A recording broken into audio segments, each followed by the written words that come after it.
السلام علیکم ناظرین، علم اور حقیقت یوٹیوب چینل میں آپ کو خوش آمدید۔ درود شریف پڑھ لیجئے۔ درود شریف پڑھنے والے پر اللہ تعالیٰ کی خاص رحمتیں نازل ہوتی ہیں اور مشکلیں آسان ہوتی ہیں۔ حضور اکرم صلی اللہ علیہ وآلہ وسلم شب معراج میں بیت المقدس کی طرف جاتے ہوئے مصر کے قریب ایک مقام سے گزرے تو انہیں نہایت ہی اعلیٰ اور زبردست خوشبو آنے لگی۔ آپ صلی اللہ علیہ وآلہ وسلم نے حضرت جبریل علیہ السلام سے پوچھا کہ یہ خوشبو کیسی ہے؟ جواب ملا، فرعون کی بیٹی کی باندی مشاطہ اور اس کے اولاد کی قبر سے آ رہی ہے۔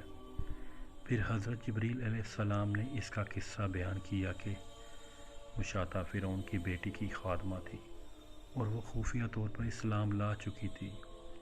ایک دن فرعون کی لڑکی کو کنگھی کرتے ہوئے اس کے ہاتھ سے اتفاقاً کنگھی گر گئی تو اس کی زبان سے بے ساختہ بسم اللہ نکل گیا۔ اس پر شہزادی نے کہا کہ تو نے آج عجیب کلمہ بولا، رب تو میرا باپ فرعون ہے، تو پھر تم نے یہ کس کا نام لیا ہے؟ اس نے جواب دیا، فرعون رب نہیں بلکہ وہ اللہ ہے جو مجھے، تجھے اور خود فرعون کو روزی دیتا ہے۔ شہزادی نے کہا، اچھا تو میرے باپ کے سوا کسی اور کو اپنا رب مانتی ہے؟ تو اس نے جواب دیا، ہاں، میرا، تیرا اور تیرے باپ سب کا رب اللہ تعالیٰ ہی ہے۔ شہزادی نے اپنے باپ سے کہلوایا، وہ سخت غضبناک ہوا اور اسی وقت اسے برسر دربار بلوا بھیجا اور کہا، کیا تو میرے سوا کسی اور کو اپنا رب مانتی ہے؟ اس نے کہا کہ میرا اور تیرا رب اللہ ہی ہے جو بلندیوں اور بزرگی والا ہے۔ فرعون نے اسی وقت حکم دیا کہ تانبے کی جو گائے بنی ہوئی ہے اس کو خوب تپایا جائے اور جب بالکل آگ جیسی ہو جائے تو اس کے بچوں کو ایک ایک کر کے اس میں ڈال دیا جائے، آخر میں خود اسے بھی اسی میں ڈال دیا جائے۔ چنانچہ وہ گرم کی گئی۔ جب آگ جیسی ہو گئی تو حکم دیا کہ اس کے بچے کو ایک ایک کر کے اس میں ڈالنا شروع کرو۔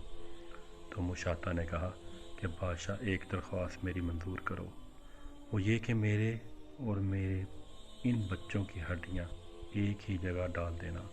فرعون نے کہا، اچھا، تیرے کچھ حقوق ہمارے ذمے ہیں اس لیے یہ منظور ہے۔ اس کی دونوں بچیاں اس کی آنکھوں کے سامنے اس میں ڈال دی گئیں اور فوراً جل کر راکھ ہو گئے۔ پھر سب سے چھوٹے کی باری آئی جو ماں کی چھاتی سے لگا ہوا دودھ پی رہا تھا۔ فرعون کے سپاہیوں نے اسے گھسیٹا تو اس نیک بندی کی آنکھوں تلے اندھیرا چھا گیا۔ اللہ تعالیٰ نے اسی وقت بچے کو زبان دے دی۔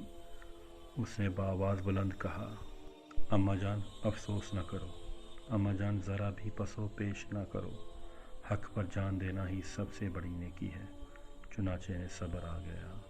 اس بچے کو بھی آگ میں ڈال دیا گیا اور آخر میں ان کی ماں کو بھی اسی آگ میں جلا کر مار دیا گیا۔ یہ خوشبو کی مہکیں اسی کی جنتی محل سے آ رہی ہیں۔ سبحان اللہ! اس واقعے سے یقیناً ہمارا ایمان تازہ ہو گیا ہوگا۔ اللہ تعالی ہمیں بھی ایسی اپنی حقیقی محبت عطا فرمائے، آمین ثم آمین۔ ویڈیو اچھی لگی ہو تو ویڈیو کو لائک اور سبسکرائب ضرور کیجیے گا۔ اللہ تعالی ہم سب کا حامی اور ناصر ہو۔ اللہ حافظ۔